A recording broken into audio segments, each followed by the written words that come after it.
आपका शुभ नाम? मेरा नाम पंडित महेंद्र उपाध्याय है। मैं छत्तीसगढ़ हिंदू सनातन धर्म विद्वान परिषद से हूँ और यहाँ सनातन धर्म राष्ट्रीय पुरोहित महासभा का आज कान्हा महाराज का स्वागत बंदन के लिए आया, तो यहाँ देखा हूँ। आप भिलाई में रहते? जी हाँ, हम भिलाई में रहते हैं। हम 36 बरस से भिलाई में।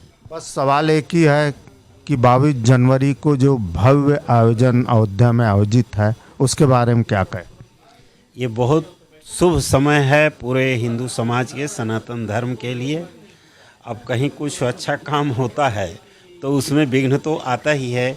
आज जैसा कि समाचार पत्र और वीडियो में देखने से लगता है कि पूरे देश विदेश के लोग आज उपहार लेकर आ रहे हैं। बहुत बड़ा मंदिर बन गया है और वहाँ पर पशु पक्षी प्राणी, मतलब जैसे गीद और भालू बंदर, या आज दिखाया कि नागराज भी आ गए। तो इस तरह से सब कोई मतलब अयोध्या में राम जन्म उत्सव जैसा मनाने का माहौल है।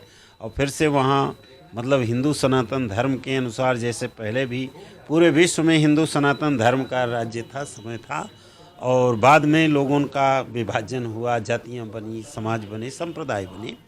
और इस तरह से जो हमारे अयोध्या तीर्थ क्षेत्र आज जो बहुत अच्छा बनने जा रहा है, ये पूरे हिंदू समाज का देश विदेश के लिए बहुत गौरव का बात है। और हम उस समय के भाग्यशाली हैं कि जैसे हमने 3 बार कार सेवा किया, यहाँ भिलाई से जा कर के, दुर्ग से जा कर के, और आज वह सब देख करके जो लोगों ने तो अपना समय गंवाया, जान गंवाया, धन मन गंवाया, आज उन परिवारों के लिए, सबके लिए, पूरे विश्व के हिंदू समाज के लिए ये बहुत ही अच्छा समय, गौरव का बात है कि जब कुछ अपराधी या सामाजिक तत्व या आक्रमणकारियों ने लूटपाट करके यानी में मंदिर तोड़ करके मस्जिद बनाया, पूजा किया। लेकिन अब देखिए कि ये समय का चक्र है, चलते चलते समय का चक्र आज 500 बरस के बाद फिर वो मंदिर स्थापित होकर और हमारे भगवान राम अपनी जगह स्थापित हो रहे हैं। मुहूर्त की बात जो चल रही है वो अब मुहूर्त की बात चल रही है तो उसमें क्या कहा जाए, हर जगह के पंचांग जो पहले काशी से चला करते थे, एक पंचांग काशी चलता, पूरे विश्व में मान्य होता था। लेकिन अब आजकल जगह जगह तो हर शंकराचार्य पंडित जी लोग अपना पंचांग बना दिए, कैलेंडर बना दिए। उसके हिसाब से मान लो बनारस के हमारे पंडित जी जो दीक्षित पुरोहित अभी वहाँ प्राण प्रतिष्ठा कराने आ रहे हैं, उन्होंने पंचांग मुहूर्त देख करके, वो जैसा कि वहाँ हमारे विश्व हिंदू परिषद के चंपत राय जी ने बताया कि भाई काशी के विद्वानों की मान्यता है और वहाँ से जो दीक्षित गुरु जी हैं उन्होंने जो मुहूर्त बताया कि इस मुहूर्त में प्राण प्रतिष्ठा कराना देवता का अच्छा रहेगा। ऐसे तक कितने लाखों मंदिर यानी पूरे भारत देश या विदेश में बनते। आखिर तो क्या ये अब मत विभाजन वाली बात होगी? मत विभाजन का समय नहीं है। देखिए, जो एक काशी जी की बात है, यहाँ मान लीजिए कि वहाँ से एक पंचांग पहले के समय में चला करता था जो जगत गुरु शंकराचार्य का हुआ करता था, वो पूरे विश्व में मान्य होता था। हर जगह दिन मुहूर्त तिथि देखकर सबका शादी विवाह या मांगलिक कार्य देव प्रतिष्ठा सब उससे होता था। लेकिन अब आजकल जगह जगह मतलब हर पंडित जी लोग अपना अपना प्रेस और ये ज्योतिष कार्यालय बना करके, ये बड़ी मीडिया जो दिखा रही है चारों शंकराचार्यों के बारे में, चारों दिशाओं के, हाँ, चारों शंकराचार्य जी है ना, तो इनकी प्रमुखता पे कुछ कहें?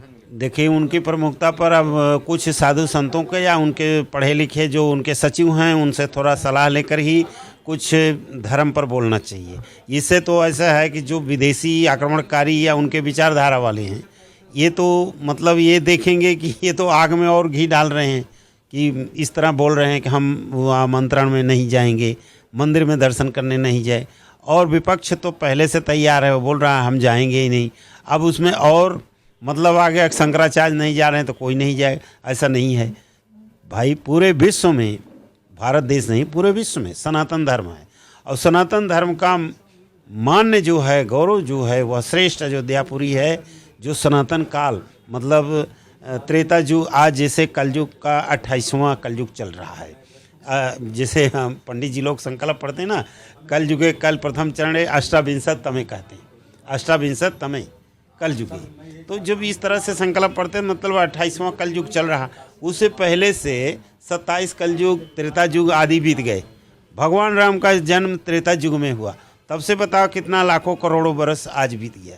आज इतना दिनों के बाद उसमें भी 500 बरस पहले यानी मंदिर तोड़ करके मस्जिद बनाया, फिर उसके ऊपर अब इतनी लड़ाइयों के बाद राजा महाराजा कितना इस 500 बरस में तन मन धन दे करके लड़ाई लड़ के मर गए, चले गए, मर मुकदमा चलते रहा। लेकिन आज जो जिस तरह से भगवान राम का सुप्रीम कोर्ट ने आदेश दिया, न्याय किया साक्ष्य को देख करके, वह बहुत ही स्वागत योग्य है। नहीं तो किसी को हमारे यानी कि यहाँ पहले भी लोग बोला करते थे कि इस जो मतलब राम मंदिर का फैसला आएगा वो मतलब हिंदू समाज के पक्ष में नहीं आएगा। लेकिन लड़ाई जो थी आखिर चलते रही और वो तो अब लड़ाई जो चली और आज पा गए। लेकिन बड़ा मतलब देखिए, अनेकता में एकता भारतीय संस्कृति की विशेषता है। भारत में हर धर्म समुदाय के लोग हैं। लेकिन अभी जो सर्वोपरि काम 22 जनवरी को अयोध्या में होने जा रहा है ना, और भारत पूरा हिंदूमय है।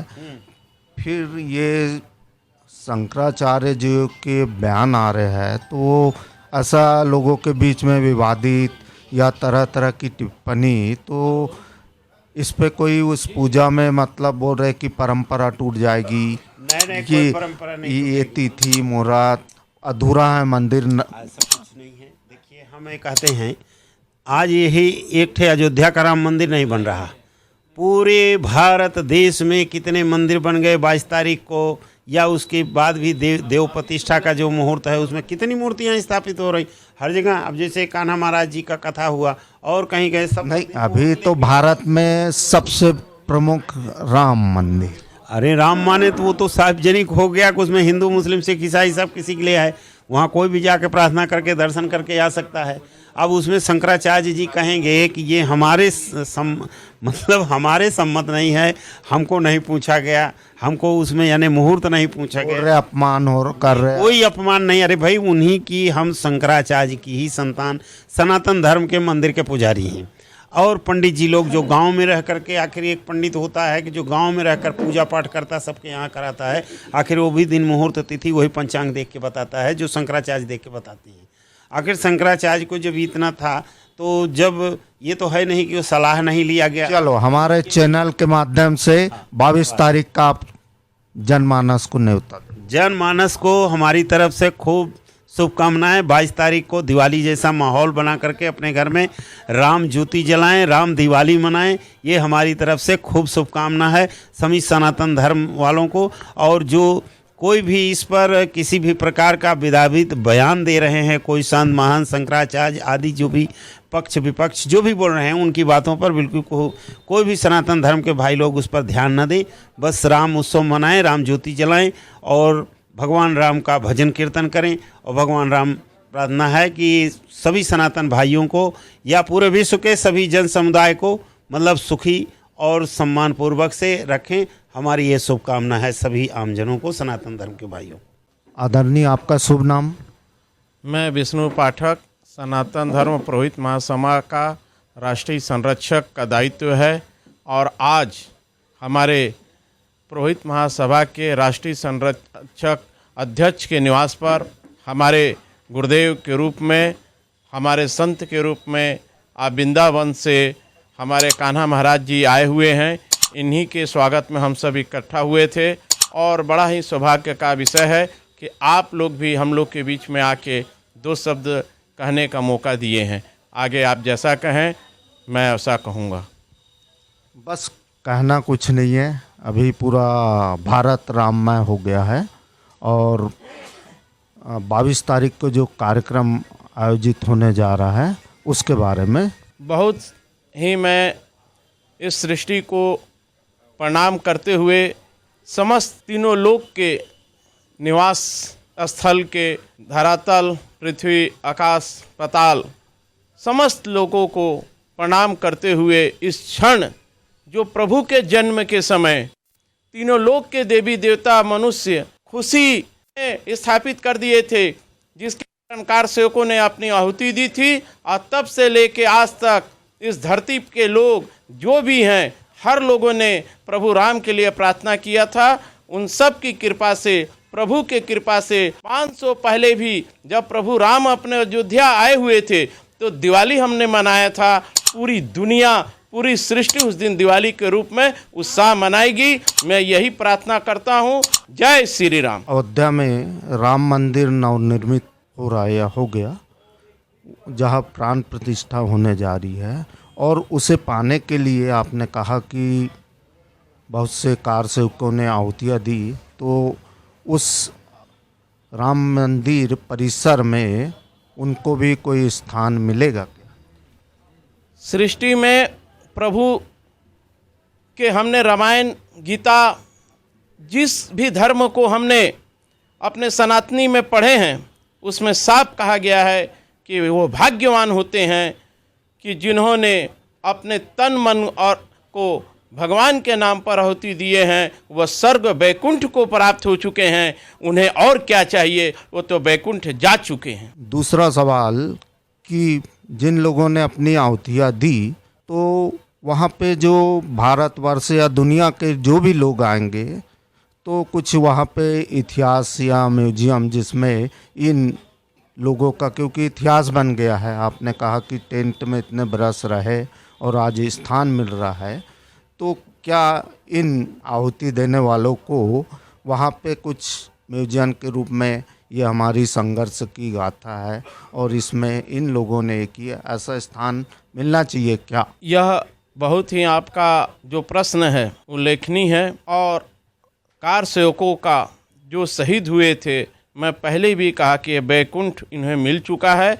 मगर आप अयोध्या में जिस तरह से कारगिल हुआ, बड़े बड़े युद्धों में हमारे सैनिक भी एक भक्त के रूप में, रक्षा के रूप में हमारा रक्षा करके मनुष्यों को अपना आहुति देते हैं, जिसका हम प्रतिमा को लगाते हैं। अवश्य हमारी भारत सरकार जो जिनका दायित्व है वह इस कार्य में लगे हुए हैं। जिस तरह से देखिए, राम मंदिर बनने के लिए बड़े से बड़े लोगों ने दान किया, मगर छोटे व्यक्ति ने जो एक कचड़ा बीन के दान करने वाली 40 रुपए कमाने वाली ने भी 20 रुपए दान किया था, जिसका पर्ची दान से निकाल के उन्हें निमंत्रण में भेजा गया है। ये हमारे सरकार का, ये हमारे भारत देश का ये उल्लेख है। आपसे सवाल आदरणीय, आपका शुभ नाम? नंद किशोर पांडे, सनातन धर्म पुरोहित महासभा के राष्ट्रीय महासचिव की जिम्मेवारी का यथासंभव निर्वहन कर रहा हूँ और धर्म के लिए सभी सनातनियों को एकाग्र करने का बौद्धिक जिम्मेवारी, बौद्धिक क्षमता के साथ जो है करते हैं। क्या है, बड़ी बड़ी मीडिया है जो कह रही है कि 22 जनवरी को एक ऐतिहासिक काम होने वाला है अयोध्या में, है ना? तो इस ऐतिहासिक कार्य के पीछे कोई 500 वर्ष बाद कोई टेंट में थे अभी तक, या बहुत से लोग, है ना? शंकराचार्य जी कुछ कह रहे, कुछ सब बस बातों का वो चल रहा है, वाद विवाद। किंतु एक जो 500 साल पुराना इतिहास है वो आने वाली पीढ़ी के लिए रहे कि इस संघर्ष में इन लोगों का ये था, ऐसा कुछ वहाँ उतने परिसर में होना चाहिए कि नहीं? संघर्ष तो 550 वर्षों से चल रहा है। शंकराचार्य जी की जहाँ तक आपने प्रश्न किया, तो कुछ मीडिया के पत्रकार बंधुओं ने उनकी बात को तोड़ मरोड़ करके पेश किया है। शंकराचार्य जी ने विरोध नहीं किया है, अपना एक मत प्रकट किए हैं जो कि सनातन से ही प्रेरित है। अपनी व्यस्तम कार्यक्रम के कारण इस तिथि में अयोध्या नहीं जा रहे हैं। बाकी उनकी कुछ निजी विचारधाराएं हैं जो स्वाभाविक रूप से मेल नहीं खाता है। प्रतिमा उल्लेखित नाम होनी चाहिए कि नहीं, तो हमें जैसा उम्मीद है कि प्रस्तावित राम जन्मभूमि न्यास की ओर से जो म्यूजियम का रखा गया है उसमें ज़रूर उनका नाम उल्लेख होगा और चित्रण भी होगा। जो भी शहीद हुए हैं, जिनकी जानकारियां मिली, जितने संग्रह हुए हैं नाम, जब उनको निमंत्रण दिया गया है तो उनका उल्लेख भी म्यूजियम में ज़रूर मिलेगा।